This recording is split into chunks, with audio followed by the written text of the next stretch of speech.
মাধব দাদা, আপনার সঙ্গেও আমি একটু কথা বলি। আপনি শিক্ষকতা পেশায় আছেন।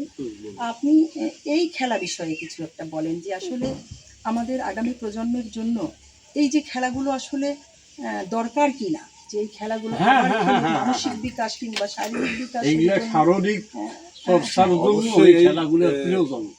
এই আমার দাদা সম্পর্কে এই যে কথাগুলো বললেন, এগুলো আসলে ঐতিহ্য, এখন ওগুলো হারিয়ে গেছে। তো সেগুলো হারিয়ে গেলেও এর অনুভব আমরা এখন বোধ করছি। কারণ আগে যে খেলাগুলো ছিল, যেমন দাঁড়িয়ে বান্ধা, গোল্লা ছুট, তারপরে হাডুডু, লাঠি খেলা, ঘুড়ি উড়ানো, হ্যাঁ, এই তো ঘুড়ি উড়ানো, তারপরে এই যে পুরা প্রতিযোগিতা হতো ঘুড়ি উড়ানো, এই যে পুরা যে বর্তমান যে ফসলের মাঠ দিয়ে পুরা দোলাটা ভর্তি। আগে কিন্তু একটা সময় ছিল, পুরো সময়টা ফাঁকা ছিল, পুরা মাঠ ছিল, কোনো ফসল ছিল না। তখন মনে করেন যে গোল্লা ছুট, দৌড়াদৌড়ি, মানে এলাকার যত ছেলে মেয়ে বাচ্চা কাচ্চা সবাই ওখানে খেলার জন্য যাইত। এতে কোনো অভিভাবক লাগতো না, যদিও ওখানে মারামারি হতো, নিজেদের মধ্যে সেটা আবার মিটিয়ে দিত। মানসিকতাটা এতটা মানে দলবদ্ধভাবে একটা সম্মিলিত প্রচেষ্টা থাকতো যে আমরাই মারামারি করছি, আমরাই আবার এটা কাউকে দোষারোপ মানে করতাম না। এই যে বন্ধনটা আমরা খেলছি, আমরা মারামারি করছি, আমরাই আবার ওরাই আমার খেলার সহযোগী, এই যে সহমর্মিতা, এই যে বন্ধন। আর আগে আমরা কি, আগে বাবা মা বলতে যে দলে থাকতে বলছে সবার সঙ্গে একসঙ্গে, এখন ওইভাবে কিন্তু একটা আনন্দ সময় কাটাইতো।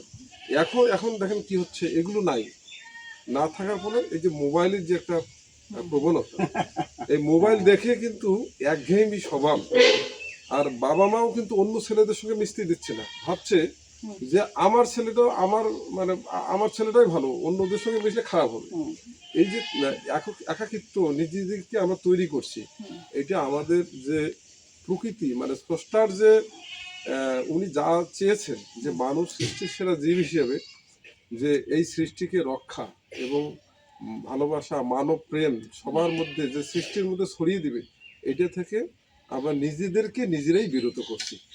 থেকে বেরিয়ে আসতে গেলে আসলে আমরা চাইলে হবে না যে বেরিয়ে আসুক। যেমন আমরা বলি যে আমার সন্তান ভালো হোক, ভালো হবে না, কারণ এর জন্য দরকার হচ্ছে আমাকে নিজেকে করতে, আমাকে এই নিজেকে, প্রকৃতিটা যে আছে, অতীতের যে ইতিহাস, ঐতিহ্য, ভালোবাসাগুলো যে এগুলা হারিয়ে গেছে, এগুলা বাবা মা যেন নিজেরাই সন্তানের কাছে ফিরিয়ে দেয়।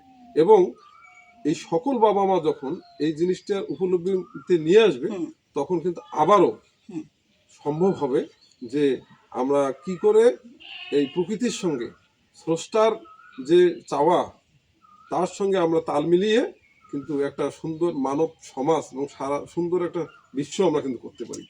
আবারও আমাদের এত সুন্দর একটা আবারও সুন্দর করে আমরা